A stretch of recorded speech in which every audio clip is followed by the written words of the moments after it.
Bonjour à tous, j'espère que vous allez bien. Moi c'est SoActiFoot et chaque jour je vous donne des informations sur les rumeurs de transfert.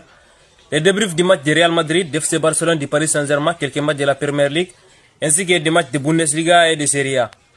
Victoire très importante de Real Madrid au Santiago Bernabéu pendant le derby de Madrid opposant à l'Atlético de Madrid, avec un match qui a été beaucoup critiqué. Il y a eu beaucoup de rumeurs avant le début du match disant que Cholo Simeone ne voulait pas gagner ces matchs-là, car il voulait que Real Madrid gagne ces matchs-là pour continuer de mettre de pression sur FC Barcelone, vu que Atlético de Madrid jouera contre FC Barcelone au quart de finale. Comme ça, FC Barcelone ne pourra pas faire la rotation et viendra au quart de finale fatigué. Et Atlético aura des chances, pourquoi pas, de battre FC Barcelone, vu que Atlético ne pourra plus remporter cette Liga-là, donc c'est déjà perdu d'avance. Mais il voulait que soi-disant Real gagne pour mettre de pression sur FC Barcelone et pourquoi pas essayer de fatiguer les joueurs de FC Barcelone en Liga en essayant de maintenir le même niveau en Liga, et le FC Barcelone ne pourra pas faire la rotation, donc il viendra au quart de finale de la Champions League fatigué. Mais ce n'est pas le cas. Il a démarré avec son 11 titulaire qui a débuté contre Tottenham au match aller de la Champions League, notamment avec Alvarez, ainsi que Ademola Lookman, ainsi que Griezmann, qui est excellent depuis un certain temps avec Atlético de Madrid, qui est extraordinaire. Et je retire mon chapeau pour Real Madrid qui a joué les matchs extrêmement bien, qui a été extrêmement dominant, et dire que cet Atlético de Madrid là ne voulait pas gagner, c'est faux et archi faux. Car on a vu les qualités de jeu qu'ils ont mis, on a vu l'impact et le vouloir qu'ils ont mis dans ces matchs-là et la manière dont ils célébraient chaque but marqué. Et ils n'ont rien lâché, ils ont extrêmement bien joué. Atlético a beaucoup défendu, mais c'était extrêmement difficile car Real Madrid était extrêmement très bon hier. Et ils ne pouvaient pas gagner cette match-là, et pourquoi pas, Real Madrid a été beaucoup supérieur à Atlético de Madrid. Même si Atlético de Madrid a beaucoup défendu, a beaucoup fait un coup de contre-attaque, vu que c'est leur système de jeu depuis un certain moment. Donc il défend beaucoup et il essaie d'exploiter le contre-attaque avec Ademola Lookman qui est extrêmement rapide, avec surtout les latéraux Nael Molina qui est rapide, qui a marqué un but extraordinaire aussi, il faut noter ça. Mais dire que Atlético ne voulait pas gagner ces matchs-là, donc c'est extrêmement dommage et c'est extrêmement décevant. Je pense que vu qu'ils ont attendu que l'Atlético voulait perdre ces matchs-là, donc beaucoup vont dire que l'Atlético a perdu ces matchs-là exprès.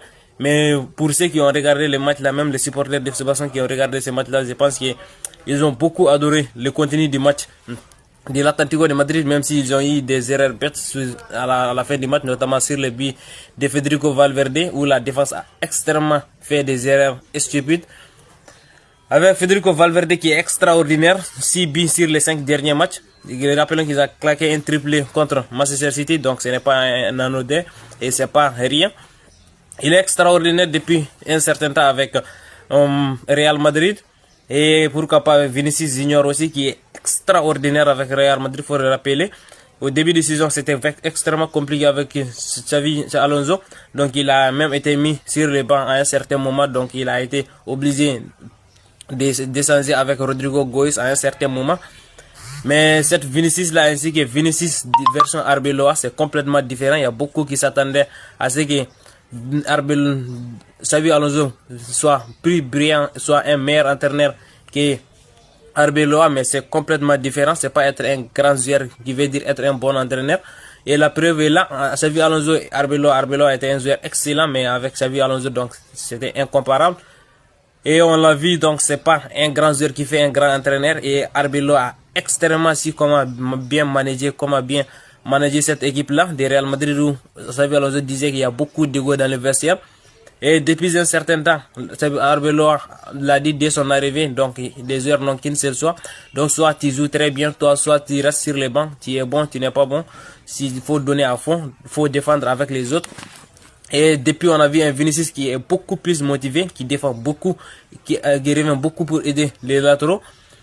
Et qui attaque extrêmement bien, qui est beaucoup décisif depuis un certain temps. Depuis le départ de Xavi Alonso, il a été décisif plus de 15 fois sur les buts et passes décisives combinés.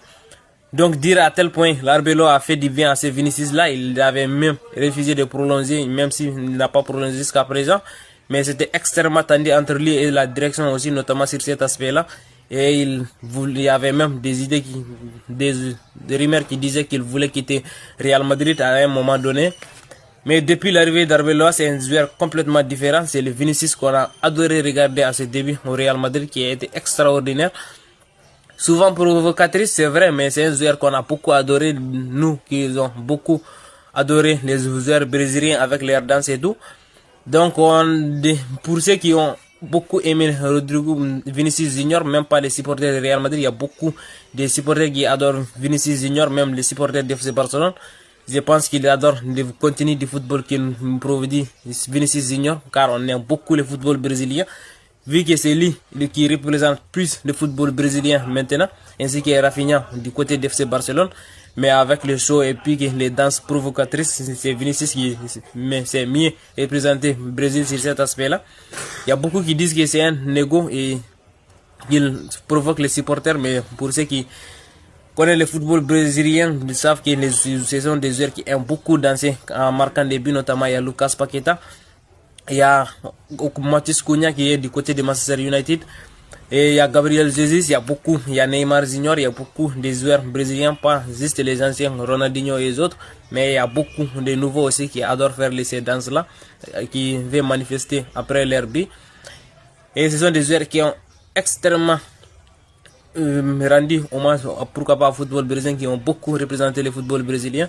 Les seuls joueurs brésiliens qui sont au top niveau des ailiers maintenant, c'est Vinicius Junior et c'est Rafinha, même si c'est pas un joueur beaucoup aussi qui est personnel que Vinicius Junior, mais c'est un joueur qui est extrêmement décisif aussi du côté de FC Barcelone. Donc en tout cas, une victoire maîtrisée de Real Madrid, une victoire importante aussi, vu que FC Barcelone avait réussi à mettre 7 points d'écart contre Real Madrid avant cette match-là, avant cette derby-là qui était beaucoup attendu, même s'il y a d'autres supporters qui doutaient que l'Atlético allait déjà perdre le match-là, vu qu'il y avait ces rumeurs-là qui disaient que l'Atlético voulait perdre intentionnellement ces matchs-là. Mais Atlético a donné tout, n'a rien lâché, a essayé de gagner ces matchs-là, mais ils n'ont pas pu contre ce Real Madrid-là qui a été excellent, qui a beaucoup défendu, même si la défense a été brouillon avec Hitchen et Rudiger qui a été un peu brouillon, notamment sur les premiers buts, ils ont mal défendu sur Lookman qui a donné un pass et est rentré dans l'axe sans être suivi par aucun des défenseurs. Et avec le but de Molina, les défenseurs ne pouvaient rien faire, les gardiens ne pouvaient rien faire. C'est un but extraordinaire de Nael Molina, le pelon qui a marqué cette but-là dans les matchs passés. En tout cas, un match maîtrisé à part ça du Real Madrid qui a réussi pourquoi pas à marquer un but de plus plus que l'adversaire et récolter ces 33 points-là et revenir à 4 points d'FC Barcelone. C'est possible de remporter cette Liga-là, mais ça va être compliqué. Mais Real Madrid n'est lâché rien jusqu'à maintenant et ça va être beaucoup passionnant. Et le match décisif se jouera le 10 mai au Spotify Camp Nou. Classico retour entre Real Madrid et FC Barcelone. Real Madrid qui avait remporté le Classico aller. Ça va être un match décisif pour ces deux équipes-là, pour les courses au titre de la Liga. Même s'il y a beaucoup d'autres matchs qui sont compliqués pour les deux équipes, notamment FC Espagnol de Barcelone, qui arrivent la plupart du temps à compliquer Real Madrid. Mais pourquoi pas, il y a d'autres petites équipes aussi qui sont au cours des routes d'FC Barcelone. Mais en tout cas, les matchs les plus décisifs, je vois des équipes, pourquoi pas, essayer de remporter les autres matchs là, mais les matchs les plus décisifs pour cette Liga-là, c'est cette match de Classico qui se jouera le 10 mai au Spotify Camp Nou. En tout cas, un grand match de Real Madrid qui n'a rien lâché, qui est en forme depuis un certain temps, qui n'est pas au top au début de la saison, mais qui est au top maintenant. Et ça va être beaucoup intéressant pour cette Real Madrid à la fin de la saison. Et je pense que les supporters sont beaucoup motivés, ils sont beaucoup persuadés par cette équipe-là, l'équipe qui a démarré au début de la saison. Et ils sont revenus en course dans les deux titres qui les restent, en tout cas la Liga ainsi que la Champions League. On verra ce qui va se passer. En tout cas, le match décisif se jouera le 10 mai au Spotify Camp Nou. C'est ça, ActiFoot. N'oubliez pas de liker, vous abonner, partager la vidéo s'il vous plaît.